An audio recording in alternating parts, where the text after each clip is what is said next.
接住落嚟咧，我哋嘅下一位嘅講者咧就係香港城市大學社會及行為科學副教授馮麗珠教授。馮麗珠教授咧喺社會政策同埋教育研究上面咧都係極具經驗㗎。佢喺本地同埋國際校園反欺凌政策當中，亦都有深刻嘅一啲認識同埋見解。我哋今日咧好高興佢咧會為我哋帶嚟本地與外地校園反欺凌措施嘅比較同埋分析，有助咧我哋咧更加全面咁樣了解唔同地方嘅措施嘅優劣之處嘅喎。我哋將時間交俾馮教授。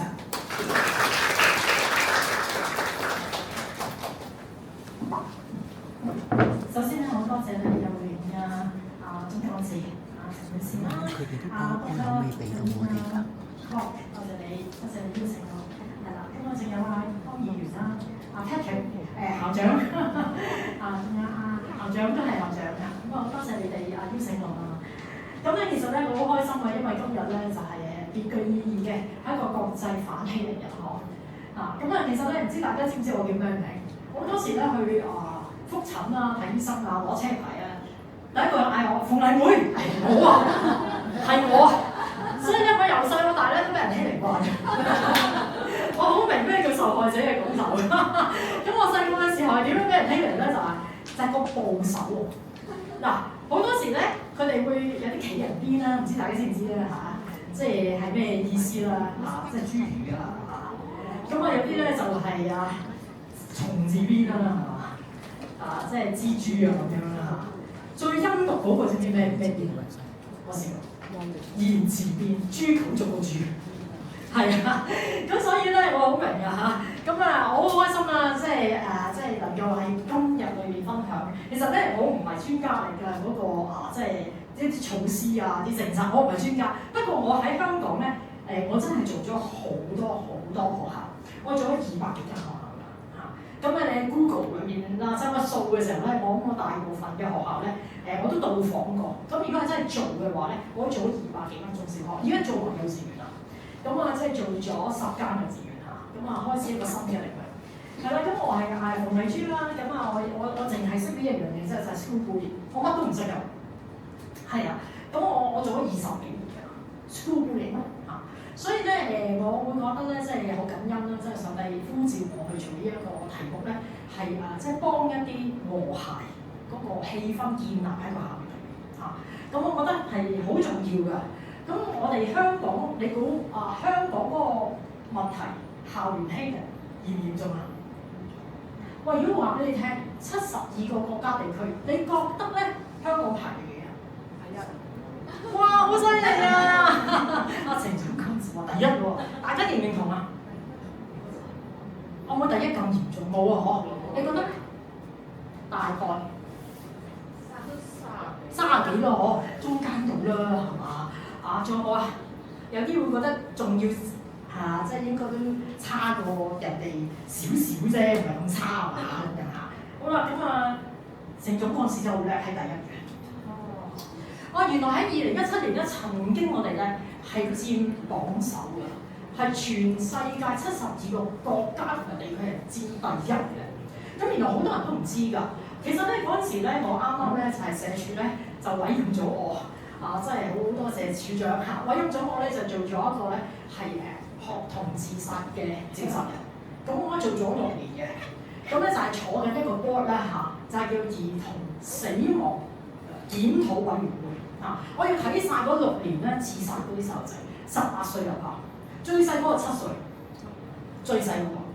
所以我好深刻嘅。每次我睇完之後咧，我翻去學咧，我啲學生咧都知道我係，今日真係睇到呢個我啦，即係個心好噏啊嚇。因為原來我哋咧係全世界第1嘅，我講咗俾處長知啦，分享過。一分享完之後就2019年就打咁樣一路打咁樣，所以其實原來我哋咧嗰個嘅攻擊行為同埋嗰個自戀行為咧係好嚴重嘅。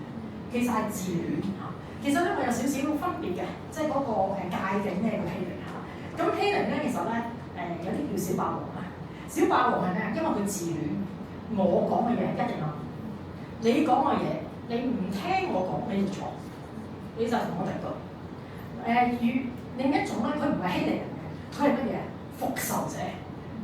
立着嘅。我成日問啲細路仔點解你咧打個人啊？你咁興嘅？佢樣衰咯，佢咩好？我唔識佢嘅喎。嗱，其實佢冇動機、冇預謀、冇好處嘅，但係佢係衝動，同埋佢係自卑。好多時都覺得人哋笑佢，因為之前咧有好多經驗係俾人欺凌過，所以嗰啲細路仔好快就着火。你又嚟恰我？嗱，所以嗰啲唔係欺凌嚟㗎，嗰啲係暴力。但好多時我哋混亂咗。其實校園暴力係多過校園欺凌好多㗎。欺凌係要好聰明啲人，有計劃、有部署、冷靜行事㗎，甚至唔出手㗎，叫啲僆仔去做嘢㗎，係嘛？嗰啲係真正欺凌，因為其實佢哋係乜嘢？有意圖，係有利益個導向。但係嗰啲復仇者係乜嘢？係因為情緒主導。喂，我爆喎，我爆，哇爆！即係好唔開心啊，係嘛？即刻咧就係衝動啊、嬲啊嗰啲係嘛？咁呢個咧就係復仇者嚟嘅，所以係兩者係唔同嘅。好啦，咁我哋睇睇啊，哇！我哋第一個嚇，咁啊即係高出台灣3倍。嗱，我哋有32%係咪？台灣得10%，咁近啊！但係人哋做得咁好嘅，我哋一陣間睇睇點解。好啦，咁咧就美國都係中間嘅，知唔知點解美國係18%？少過香港咩？嗱，因為咧用槍咪掃死晒你咯，使乜做科啫？係嘛？唔使校園欺凌嘅，唔使㗎，掃低晒得㗎啦。咁所以咧，我哋係全部都係用槍好多時間。好啦，咁我哋再睇下啦。咁咧其實咧，台灣做咩做得咁好咧？哇，原來咧佢好多政策喎，有法律效力喎。原來咧，我哋香港係冇法律效力㗎。咁而台灣咧，點解得10%咧？你會見到咧，原來咧佢有好多措施嚇。佢要依情處理喎，你唔可以自己咧就覺得話冇呢個個案嘅，我學校冇欺凌嘅。嗱，聽冇聽過啊？嗱，所以咧好多學校都話自己冇嘅。其實咧，我哋去嘅時候咧暗底話，其實我哋都有呢一種嘅嘢咁樣，即係咧係啊，即係話俾你聽啊，即係同你熟咗啦，佢先話俾你聽。好多都話冇，因為會影響收生，尤其是而家係咪啊？殺校喎，同埋縮班喎，我更加驚喎呢啲。但係台灣你唔俾你自己壓下去嚇，即係冇咗呢個個案唔得㗎，亦都唔可以私底下協調㗎，唔得㗎，一定要咧上報㗎喎，要24小時內通報添喎，要限時添喎。嗱，香港嗰啲唔使喎嚇，最多咪點啊？你要鬱結上東張西望喎，係咪啊？真係揾人幫啦喂，唔公義啊，係咪啊？你幫手去揾下啲校長嘅，同佢傾下係咪啊？嗱，但係原來台灣咧係一定要通報㗎，再加埋咧係要追究佢行政責任好緊要嘅喎。嗱，所以有法律效力係好重要嘅。咁另外咧就係其實佢設立咗好多委員會，嗱，諮詢委員會啦，同埋防制委員會啦，仲有家長代表、學生代表，同埋咧有一啲學者咧係校外嘅去坐入去嘅。所以咧係極具代表性，係咪？再加埋咧，原來有第三方嘅專業人員都會坐埋入去喎。有一個叫做專業調和與調查人才庫喎，哇，咁勁喎，係嘛？有個咁嘅人才庫喎，唔知我哋可唔可以有個人才庫咧？嗬，係啦。咁所以其實人才庫原來人哋係有呢啲咁樣嘅數據，再加埋呢啲嘅 manpower 咁係可以作為調查同埋調解嘅喎。咁亦都教育部咧，亦都有一啲嘅霸凌專區喎。哇，有個專區添喎。佢哋叫霸凌，唔係叫欺凌喺台灣啊。咁咧就係學生同埋呢個家長咧，可以超越學校直接上去。哇，幾勁！即係唔使睇呢個校長面色㗎。咁直接咧就去到呢個教育部上級去求助嘅，直情唔使話俾你聽啊，我已經上報咗啦。原來有呢個機制嘅，但係香港唔會㗎。香港係唔會話俾你唔得嘅，學校嚟嘛，全部自己處理嘅，唔對外嘅，唔開放嘅。所以咧，其實咧係好大分別喎。你見到台灣啊，再加埋咧就係原來咧有一個求助窗口嘅，直情會話埋俾你聽，你個自身權益係咩㗎？但係如果香港咧，我都唔知自己自身權益，我有呢個權益嘅咩？喺邊度問啊？喺邊度攞啊？我唔知喎，係咪啊？唔知嘅喎，但喺台灣咧係好透明㗎，同埋有呢一啲嘅即係社會福利嘅聯盟基金會咧會幫你嘅喎。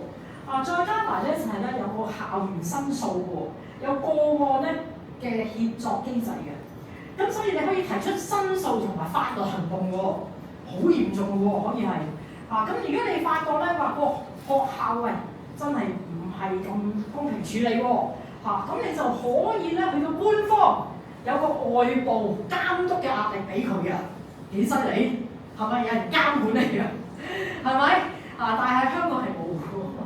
咁再加埋民間團體咧，亦都有好多啦參與呢個政府諮詢會嘅。咁所以佢哋咧處理一啲嘅個案嘅時候咧，佢有經驗啊嘛，佢知道點樣可以咧參與個政策，改變個政策，優化個政策可以咁嘅喎。所以原來台灣10%係因為佢做咗好多呢啲嘢，係啦。咁而咧你亦都睇芬蘭啦，例如喺歐洲啦睇下遠啲。歐洲呢個地方芬蘭咧，其實佢都有好多呢啲政策嘅。譬如呢個防制霸凌守則啦咁佢咧係有個書面版添嘅，即係唔使電子版。咁有好多即係家長咧，佢中意咧用書面，呢個咁寫嘅喎，遞俾校長睇啊嘛，係咪啊？遞俾主任話俾你聽你要做啊嘛，啱唔啱啊？咁所以有書面版咧，去話咧一個守則，你又可以通報啦，可以調查同埋支援嘅程序係好清楚㗎，列明啊。你知道個步驟係點樣樣去跟進，再加埋咧就係咧，原來學校咧係每個學年都要檢討一次嘅嗰個守則嘅，呢個係規定一定要嘅，係啦。咁喺香港唔會㗎嘛，係咪？唔會定期檢討㗎嘛，邊會咁透明定咁公開好少㗎，咁係恆常地至少一次㗎。咁而咧喺呢個監督學校同埋執行咧個政策嘅成效裏邊咧，教育局咧亦都有咁樣嘅責任去提供一個咧專業嘅培訓俾老師，俾嗰啲係即係教育行政人員咁所以其實好常見嘅喎咁亦都有一個協調機制嘅喎有一個叫學生福祉工作網絡咧，就係咧去教指導我哋咧係點樣去有個數據追蹤添longitudinal studies 畢竟即係要追蹤翻嗰啲個案係點樣嘅之後係就唔係話一次性就完嘅。咁所以其實你會見到係延展落去嗰個嘅長遠嘅計劃係好周密嘅咁OBTPP 咧係一個咧，即係你見到係一個防治欺凌嘅計劃嚟嘅，喺挪威啦咁我哋去到挪威啦其實咧呢一個咧頭先Dr. Chan 咧都有講到佢呢一個嘅界定嘅，即係嗰個嘅欺凌嘅界定嘅。咁我自己咧做咗廿幾年咧，我發覺咧有好多欺凌嘅個案咧，唔係一次性嘅，唔係重複嘅，係一次性嘅。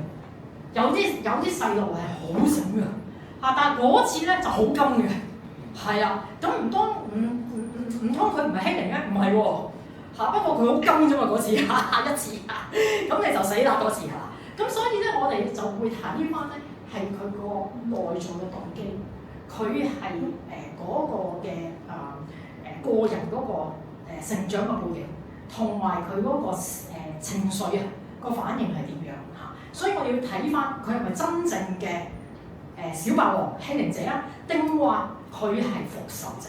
佢根本就唔係有利益嘅，只不過係衝動去打人或者係即係傷害或者係攻擊人，但係咧嗰啲咧好多都係有人證物證嘅，因為衝動啊嘛，係咪？我見過一個細路，哇！佢覺得人哋啤佢，佢打咗佢，然後老師過嚟，佢仲仍然都想仲打佢，老師喺度打埋個老師，老師話：喂唔得啦，校長嚟㗎，想打埋個校長所以Patrick 校長好似好大嘅咩有時然後要 call 點police 警察咁所以咧，其實你會見到係好衝動，佢冇諗後果㗎，嗰啲係，但係嗰啲係復仇者，嗰啲唔係欺凌者。咁所以咧，你會見到咧喺唔同嘅機制裏邊佢喺呢個美國裏邊咁佢會係比較咧係匿名去舉報就得㗎啦。所以咧，其實咧佢哋嗰個即係睇嘅處理呢啲嘅欺凌嘅問題咧，你有好多唔同嘅渠道去舉報嘅。然後再深思，其實嗰個係真正欺凌者，定話唔係啊？係一個復仇者嚟嘅啫，係嘛？你教佢點樣去呼吸啊？點樣去睇多少少？唔好睇人哋面色啦，係咪？睇下原來人哋後邊有個同學仔暈咗，所以佢衝過嚟，個樣好似想打你，但係其實唔係，佢想揾老師嘅啫。OK， 即係俾佢知道原來係誤會嚟嘅。咁咧，所以咧，我哋要參考下人哋，原來咧係有好多機制可以慢慢去調查翻佢背後嘅一個動機。係啦，佢會唔會扭曲咗咧？佢睇嘢係即係只係片面嘅咧，係咪？佢唔知道人哋原來係有原因嘅咧，撞佢係咪？所以咧呢一啲嘅政策咧，我哋要真係要欣賞同參考。咁亦都佢會統計個欺凌事件嘅類型啦，同埋佢性質嘅。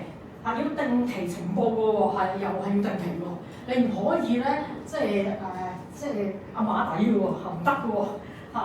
亦都咧，佢會咧係保障翻呢個舉報人嘅私隱啊，所以咧你要舉報㗎，因為你冇人會知道你係金手指嘛，係嘛？你係嫌仔嘛，係嘛？有好多咧，即係校園欺凌嗰啲啊，好驚啊，我唔講㗎，因為我驚俾人蝦翻啊，係咪啊？哇！俾人未即係我咪成為眾矢之的嗰個咁樣係嘛？唔敢出聲，但係咧原來匿名咧同埋係保障嘅私隱嘅時候咧，你就好安心。好啦，香港嗰個情況係點咧？好啦，香港咧其實咧就係欠缺一個獨立嘅防治校園欺凌嗰個條例嘅，好少啊。佢主要係乜嘢咧？就係刑事罪行嘅條例同埋侵害人身罪嘅條例，即係話係你係咪傷害人嘅身體啦？係咪？即係呢啲嘅啫。但係就冇一個咧係專係校園欺凌或學童欺凌嘅一啲嘅條例㗎。咁而教育局咧，亦都只係行政指引嘅啫，冇法律效力嘅，完全冇嘅。咁咧就係譬如預防點樣預防處理校園嘅欺凌嘅指引校不容寧一啲嘅約章咁阿小妹咧即係做咗廿幾年啦咁我有一個叫校園欺凌有教無類，類係類氣嘅類校園欺凌，零係零雞蛋個零計劃咁我做咗咁多年啦咁咧就即係都好感恩咧教育局咧就攞咗我呢一個咧就作為佢嘅喺個 website 佢 official website 裏面咧就俾啲學校 download咁當然啦，即係我哋都覺得係唔夠嘅，因為如果冇呢一個嘅即係法律嘅效力嘅話咧，單係行政指引咧，好多人都未必遵守係啦，咁咧就嗰個政策啦比較重視你自己校本嘅輔導，你自己去搞掂自己即係比較多嘅咁咧就係文化建設即係你哋有和諧校園點樣去做翻你個生命道德教育咁樣。咁我自己咧亦都做咗一啲叫和諧大使計劃就係點樣可以將咧和諧大使能夠係一啲 mentor 同埋 mentee 之間令到咧一啲嘅細路仔咧有一個 positive 有個正向嘅一個角色嘅模仿啦，再加埋咧又有個安全感啦有個即係聯繫感啦，係咪咁所以咧其實有好多方法嘅，不過都係喺翻自己嘅校本裏邊去做好自己嘅學校嘅啫。咁係冇任何法律層面上邊咧能夠有個約束或者係強制你嘅。係啦，咁咧我哋總結啦咁咧其實咧同歐美嘅比較係啲咩咧咁咧其實咧芬蘭同埋挪威頭先嚟睇咗啦就係比較具法律嗰個明文規範係多好多嘅你會見到佢哋有跨部門協作咁樣。美國都係嘅，即係有各州嘅法律唔同啦，但係大部分都係完善嘅，同埋有明確嗰個舉報嘅機制亦都會調查啦，同埋懲戒嘅，會懲戒個程序係緊要㗎同埋咧會有聯邦資助嘅計劃嘅，佢唔係有一次性嘅撥款，而係持續性嘅撥款嚟嘅，係一個恆常嘅撥款嚟嘅。咁但係香港係點咧？我話缺乏呢個法律嘅支撐，冇嘅。長期監察嘅制度係冇嘅，政策執行咧係依學校嘅自律咧作為基礎，所以咧其實學校已經忙到死㗎啦，係嘛？咁啊點樣仲自律咧？係咪啊？你出事就都揞咗佢啦，係咪？仲要係自律就好難啊，係嘛？所以其實個法律效力咧，我哋覺得咧係需要係爭取嘅，同埋個機制係需要有嘅喺香港嚇。咁同埋其他咧地區嗰個分別啦，台灣啦嚇，咁你哋擁有呢個校園霸凌嘅防制準則嘅。所以都係有法律效力同埋行政命令嘅，你一定要做嘅，你冇得揀嘅嚇。咁我亦都咧，即係有3級嘅輔導制度比較清晰嘅。咁但係香港係點啊？偏重咧係教育介入同埋公民培育嘅啫，但係咧欠缺統一同埋獨立嘅通報機制，冇呢個評估嘅制度出嚟。所以咧我係希望啦，大家一齊先去爭取下多少少嚇，以至我哋咧唔係32%。我做咗咁多年都係30幾個%，你諗下2017年第一，其實到而家都係排頭嗰幾個㗎，冇乜點分別過㗎，好高嘅，全部都係30幾個%，尤其是嗰個 cyber， 即係我哋叫做網上網絡欺凌或者係攻擊咁我用攻擊多少少嘅，因為我唔知道嗰個係咪欺凌者定話係嗰啲人爆粗咧，好容易火爆嗰啲咧。就係咁樣咧寫好多嘢咧，就知道嗰個人係邊個嚟㗎，好蠢嘅咁所以其實咧，你會見到即係我哋有成咁多嘅%，40幾個%係校園喺個網絡上面嘅攻擊嘅時候，我好希望能夠大家一齊咧去爭取啦，向政府發聲就係希望能夠咧好似台灣又或者歐美一樣都能夠有一個嘅通報機制，讓到我哋能夠減少欺凌，好嘛？好多謝各位。